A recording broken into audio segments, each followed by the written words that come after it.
Hi there, Tony here, and this is Football Fan TV. Welcome yet to another pod. Welcome yet to another edition. And today, no gang business. I am alone, but guess what? No one. Alicia Keys settings, and there is no any other person on the pod. One man business, a one man army today. So now in this episode, you're going to find out about Frank Lampard, who is going to be the new Chelsea coach for the time being until the final solution, a permanent one. We don't know whether it's going to be a permanent one. Actually, still, if they name a new coach, you know what happens at Chelsea. And then Rashford has set a new Premier League record for himself and Manchester United. Also, we'll look at a few transfers that are coming in because there are some players that are on demand, 2 or 3 like that. Yeah? And then also we shall be looking into the Premier League games that are going to be happening this weekend. So that and many more in today's episode. Let's dive in.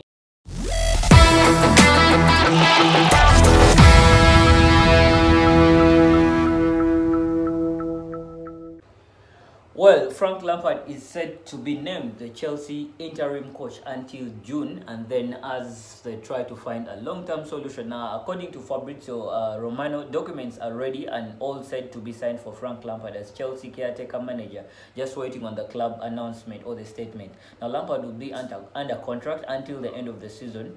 Ashley Cole, one of their legends, will be part of the coaching staff as well. Now, let's also see what Ben Jacobs had to say about Frank Lampard. Now, Frank Lampard had no hesitation accepting an interim role, with talks moving fast this afternoon. That was yesterday. Now, Ashley Cole, Joe Edwards, and Chris Jones are part of this team. Now, Bruno Scholter, by his own admission, put in difficult position. Now, Chelsea Football Club decided a more experienced interim needed for the real. Now, Chelsea has decided not to announce a long-term coach just after sacking Potter 7 months after taking the role as well. Now, you know how Chelsea does its business. You're a manager and you don't produce well, you will get the sack. Now, Frank Lampard is coming to Chelsea for the 3rd time after being their player and also a manager before being sacked, and now it's yet another time he's going to be coming back to London and take care of the Blues in the remaining part of the season. Now, is Lampard going to do a Di Matteo kind of thing, because they are yet in the Champions League and they're going to be playing their record winners, Real Madrid, something that I really did round off Chelsea. I doubt Chelsea will win the trophy, but we never know. Lampard might come and do a Di Matteo and Chelsea gets to win the Champions League, since in the Premier League there is nothing they are going to be doing apart from fighting relegation. So Marcus Rashford has scored 10 winning goals in the Premier League this season, the most by a Man United player since Wayne Rooney in 2009. Marcus Rashford, ever since the World Cup got done, he came back and you know what? He has been on fire, scoring goals and goals and goals. Now, that goal he scored against Brentford happens to be his 15th of the season, the highest goal scorer for Manchester United. People had talked about their away form, something that has been looked at as a very weak one, because in the away games they have not been doing well, but Rashford had to say this about their away form. The most important thing is getting the 3 points. We have to find a way to do that away from home. Yeah, that means Rashford has also taken this as a concern, because Man U has not been doing well in the away games, but it's something they are looking at. So let's hope their away form changes. Now into the transfers. One man who is on demand is Alexis McAllister. You know, the World Cup winner who plays for Brighton in the Premier League. He's one of the players that many of the teams are looking at. Manchester United, Liverpool and Arsenal have serious interest in signing Brighton midfielder Alexis McAllister in the upcoming summer transfer window, with 2 of those clubs already negotiating a move. Which club is negotiating a move? Could it be Liverpool, who needs the midfielder more than any of them? Could it be Manchester United? You've seen Casemiro getting red cards. Sabitzer is just here for the short run. And then also Arsenal, they will need someone because they have issues with injuries. Partey is injury prone.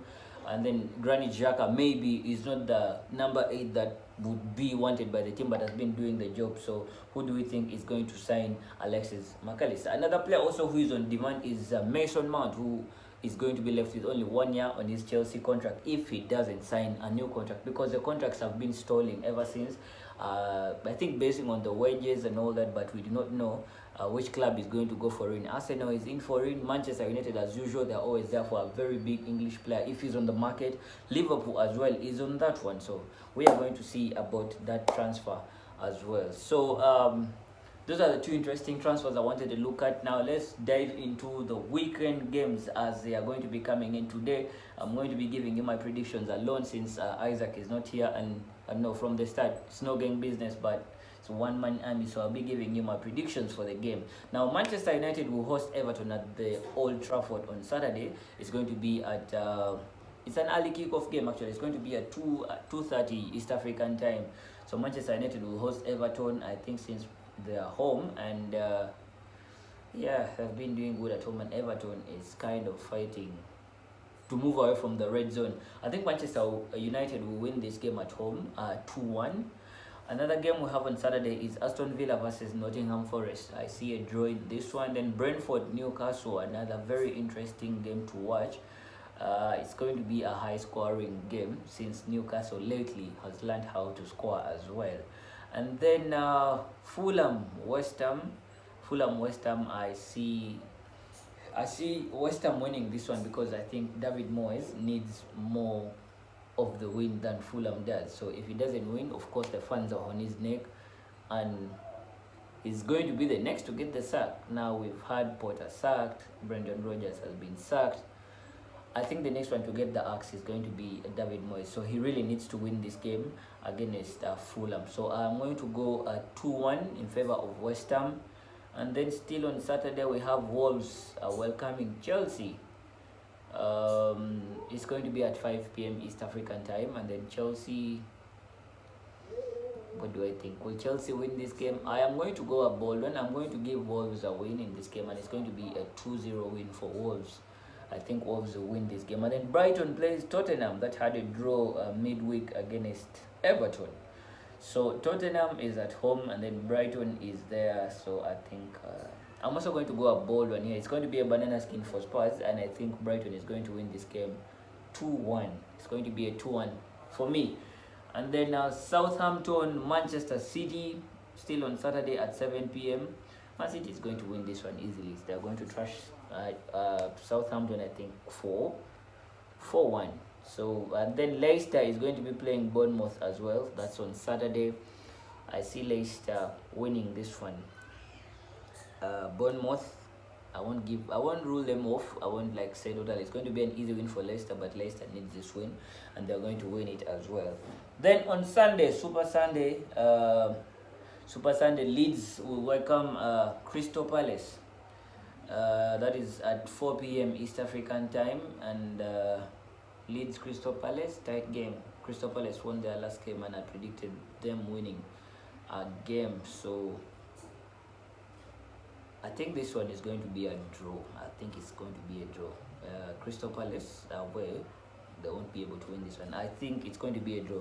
And then the game of the weekend on the Super Sunday is Liverpool welcoming Arsenal to the Anfield, and as an Arsenal fan, I am scared for this one because Anfield has not been an easy place lately, or for the last, let's say, 4 years, Anfield has not been an easy place. Every team that goes there gets an issue, or they're always beaten. So Arsenal being on a good run and a good form this season doesn't also make me undermine them.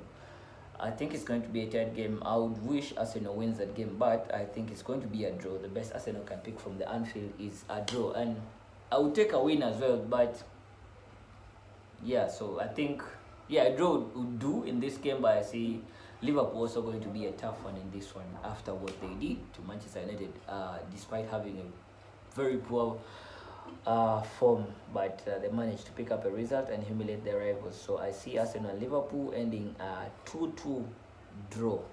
So those are the games we're going to be having this weekend, and those are my predictions. And the next week we'll be coming back and see whether my predictions have been on point or not, or whether they've been biased or not. So that's all we had today in the pod. Thank you so much for always watching. Thank you for sharing. Don't forget to subscribe if you've not yet subscribed. Make sure you turn on the notifications and get notified whenever we post content. Share it, like it, and you know what? Every time be around as we give you the content now. As I say every time, See you when you see me.